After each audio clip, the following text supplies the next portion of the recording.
Hi, my name's Stephanie. I'm the chair of the Central Ohio Rain Garden Initiative, and with me today is Jim Roberts with Watershed Organic Lawn Care. And we're here talking about the rain garden project that we did in the Brook Run subdivision. There are 33 homes in this subdivision, and we've retrofitted 16 of the properties to have a rain garden to collect runoff from their downspout. So the first step of the project was we met with each of the individual homeowners. We held a big meeting and we set up site assessments to go over the project and details about rain gardens. We met with each of the homeowners and had them start doing a little bit of homework on their own. Rain gardens are sized based on the drainage area of the rooftop as well as the soil properties. So each of the homeowners dug a test hole in the area that we thought might be suitable for the rain garden. They dug a hole about 8 inches deep, the size of a coffee can, filled that hole up with water, and checked back after 24 hours to see how far down the water had drained. Based on that information, that was going to be the depth of our rain garden. Most of the test holes in this neighborhood drained that 8 inches within the 24 hours.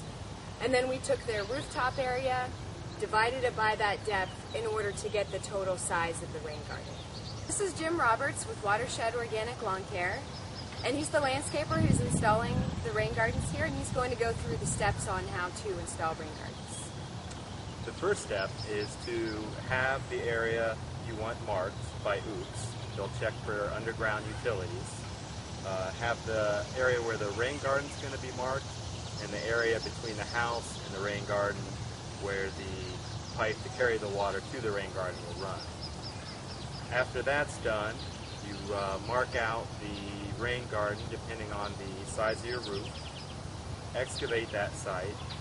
We ended up hauling away some of the soil, and with some of the other soil, we built this small retaining wall around the outside to help hold in some of the water, or in this case, divert some of the water that was coming from down the hill into the rain garden. After it's excavated, we plant suitable plants in the rain garden. Here we have a mixture of grasses, shrubs, and perennials, something that'll bloom through all the seasons. So as far as getting the water to the rain garden, at this house we were able to intercept the pipes that were coming off the house that took the water down to the culvert. Let's take a closer look on how we get the water to the rain garden.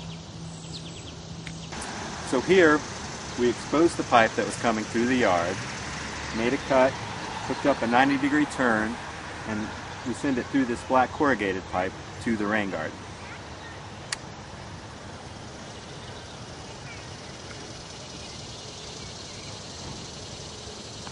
As the water flows down and enters the rain garden through this area, we'll be taking the gravel and surrounding this pipe to help slow the water as it enters the rain garden.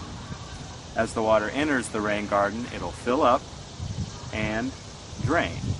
The idea is not to hold water like a pond, but simply allow it to percolate into the soil